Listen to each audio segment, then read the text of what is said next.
വനമേഖലയോട് ചേർന്ന് ജീവിക്കുന്ന വയനാട്ടുകാർക്ക് പറമ്പിൽ ചക്കയും മാങ്ങയും വിളഞ്ഞാൽ ആധിയാണ്. ഏത് നിമിഷവും കാട്ടാനെത്താം. അതുകൊണ്ട് ചക്ക വെട്ടിക്കളയുക മാത്രമല്ല, പ്ലാവ് തന്നെ അറുത്തു മാറ്റുകയാണ് കർഷകർ. വയനാട് കേണിച്ചിറ നടവയൽ മേഖലയിൽ നിന്ന് സുർജിത് അയ്യപ്പത്ത് തയ്യാറാക്കിയ റിപ്പോർട്ട് കാണാം.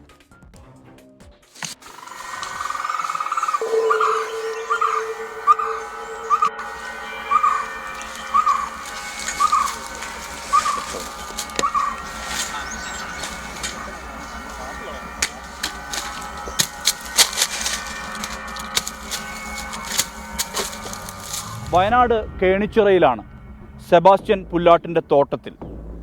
വനത്തിൻ്റെ ഏതാണ്ട് 1.5 കിലോമീറ്റർ മാത്രം അകലെയാണ് ഈ തോട്ടമുള്ളത്. ഇവർ നേരിടുന്ന വലിയ പ്രതിസന്ധി വന്യമൃഗശല്യമാണ്.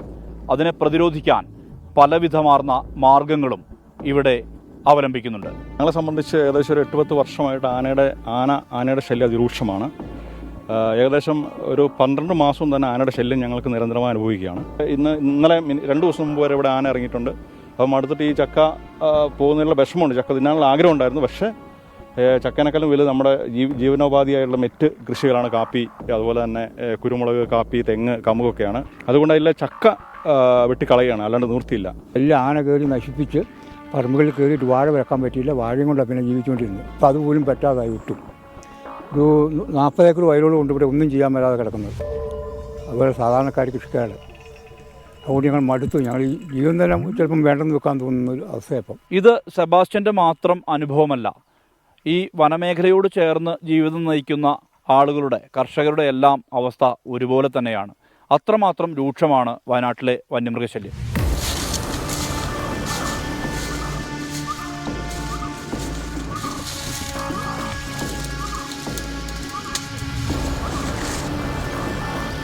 ഇത് നടവയലിലെ ചിരിയങ്കണ്ടത്ത് ലിജോയുടെ തോട്ടം. ആനകളെ പേടിച്ച് ഇവിടുത്തെ പ്ലാവ് തന്നെ മുറിച്ചു മാറ്റുകയാണ്. പ്ലാവ് യഥാർത്ഥത്തിൽ വെട്ടുന്നത് ഇതിൻ്റെ താഴെ നിൽക്കുന്ന കാപ്പിക്ക് ഡയറക്റ്റായിട്ട് ആനയും കൊണ്ട് പ്രശ്നമില്ലെങ്കിലും ചക്കയും പ്ലാവും മറിക്കാൻ വരുന്നതിൻ്റെ കൂട്ടത്തിൽ ഇതിൻ്റെ അടുത്തുള്ള 5-10 കാപ്പി പോകും. പിന്നെ നമ്മൾ സ്പ്രിംഗ്ലർ ഇട്ടിട്ട് നനച്ചുകൊണ്ടിരിക്കുന്ന തോട്ടങ്ങളിൽ സ്പ്രിംഗ്ലറും പൈപ്പിനും ഒക്കെ വളരെയധികം നാശനഷ്ടങ്ങൾ വരാറുണ്ട്. അതിൻ്റെ ആഹാരമായ ഈ പ്ലാവ് കാര്യങ്ങൾ നമ്മൾ മാറ്റുകയാണെങ്കിൽ കുറച്ചൊരു അറുതി കിട്ടുമെന്നാണ് വിചാരിക്കുന്നത്. പക്ഷേ ഇതല്ല അതിൻ്റെ ശാശ്വതമായ മാർഗം. സർക്കാരിൻ്റെ ഭാഗത്തുനിന്ന് വന്യമൃഗങ്ങളെ ഫോറസ്റ്റിൽ തന്നെ പ്രൊട്ടക്റ്റ് ചെയ്യുന്ന വിധത്തിൽ പുറത്തേക്ക് വിടാത്ത രീതിയിലുള്ള എന്തെങ്കിലും സംവിധാനങ്ങൾ അടിയന്തരമായി ചെയ്യണമെന്നുള്ളതാണ് നമ്മുടെ അപേക്ഷ. കാടിറങ്ങുന്ന വന്യമൃഗങ്ങളെ പ്രതിരോധിക്കാൻ പ്ലാവ് വെട്ടിക്കളയലോ ചക്ക അറുത്തുമാറ്റലോ അല്ല പോംവഴി എന്നുള്ളത് ഈ നാട്ടിലെ കർഷകർക്ക് ബോധ്യമുണ്ട്.